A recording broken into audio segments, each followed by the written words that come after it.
There's been an amazing development to a story that I brought you last week, and it's a very disturbing one. I told you how New Zealand had banned an Australian journalist, Avi Yemini, of the right-wing Rebel News, from covering an anti-government protest there. They didn't let him into the country. Now, in Victoria, police have already had to apologise to Yemini for unlawfully arresting him here 3 times when he was covering demonstrations against another authoritarian leader, Premier Daniel Andrews. Now, New Zealand said that Yemini was banned because it was of bad character. But I told you that Yemini actually did not fit the definition of bad character on New Zealand's online advice to travellers. He had never, for instance, been given a prison term of 5 years or convicted and sentenced to a year of jail in the past 10 months. So why has he been banned? Now, the excuse eventually given, apparently, is a shameful thing in his past. It is a shameful thing. In an argument with his then wife, he threw a chopping board that hit her in the head. Yemini was fined $3,500 for that summary offence. And most people would agree that's terrible. But is that really enough to ban him? Like I say, it doesn't fit the definition on New Zealand government's website. And was it really the reason for it? Well, in fact, a leaked message, apparently from Interpol in Wellington, shows New Zealand police actually shopping around in Australia for an excuse to ban Yemini, who it claimed was just pretending to be a journalist. Really?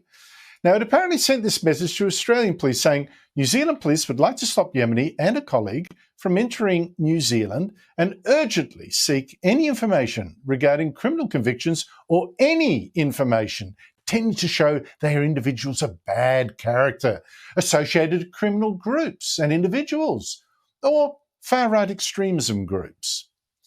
I've just got to ask, is that how New Zealand police under Ardern now work? Decide the punishment, decide who they don't want to see around, and then try to detect the crime, the offence, the excuse. To me, this sounds a lot like Victoria Police with Cardinal George Pell. I won't go into that again. Prime Minister Ardern was asked about this today.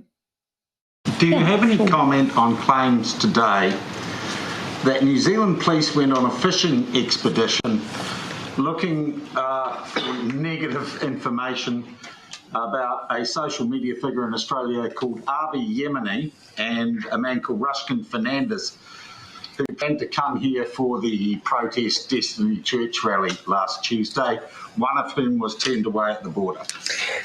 So I know nothing of what you claim on behalf of the agency you claim. I am aware of, and I actually, forgive me, I assume it's the same individual. I am aware of someone who was recently denied access at the border. My understanding is that was because of criminal convictions that deem them ineligible for travel. The convictions would appear on the place of not to meet the criteria for ineligibility. Well, obviously, I'm not. Also, a memo purporting to be from Interpol Wellington has been published on some online media sites, in which the New Zealand police or New Zealand Interpol saying, we do not want these 2 individuals coming to New Zealand, we have no information on them. Fundamentally, could you find some dirt on them? Would you consider, if this is verified, this email, that's an appropriate thing for Interpol to do? I can't verify anything that you're putting to me at this time, Sean, because this is the first I've heard of it. Joining me is Avi Yemini from Rebel News. Avi, thanks for your time. How do you know this email is genuine and how did you get it? Look, Andrew, thanks for having me back. And I think if I was able to verify it within a day, I think Jacinda Ardern, if she really wanted to, I feel like she probably could verify it.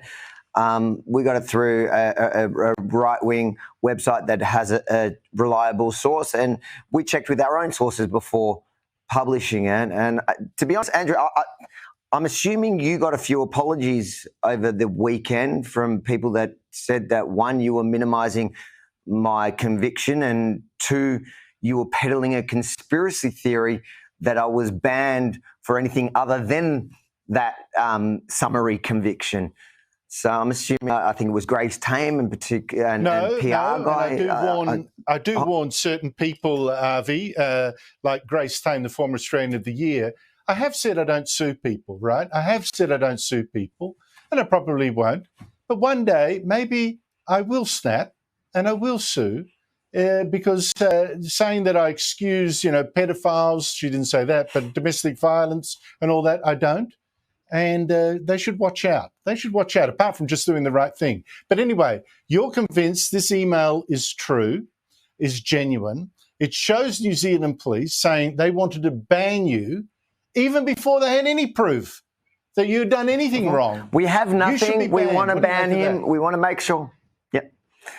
It's exactly how it reads, and everybody should be outraged, whether you like it or not. If you believe in freedom of the press, even if you don't think I'm a journalist, you should be so worried that the police can go out of their way and sort themselves some information, find information that they can then say, oh, now I have a reason to stop you from coming.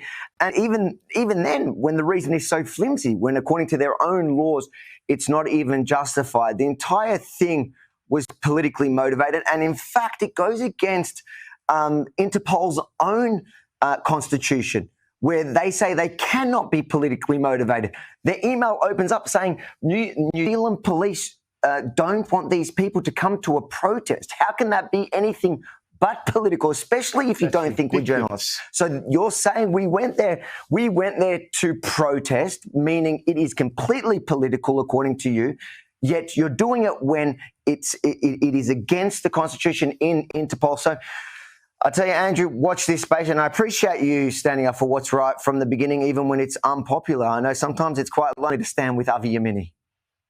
No, mate. Avi, look, for me, the laws are there for a reason. And if these laws are being abused to spare a politician from having coverage of a rally she doesn't like, something very sinister is going on. And the New Zealand press, and I appreciate that reporter who raised that, should be red hot about this. This is not about who you like. This is about free speech and a misuse of state power. I've got to answer one question on that. Are you associated with criminal groups or individuals that line, oh, look, just check him out for that? You're not, are you? I'm the most boring guy. I'm a dad at home most nights, enjoying my family life. No. There you go. There you go. This is a scandal, and I think, Jacinda Ardern, if she isn't on top of it, should be on top of it tomorrow and be answering questions. Avi Yemini, thank you so much for your time. What is going on? Dan Andrews in Victoria, Jacinda Ardern in New Zealand.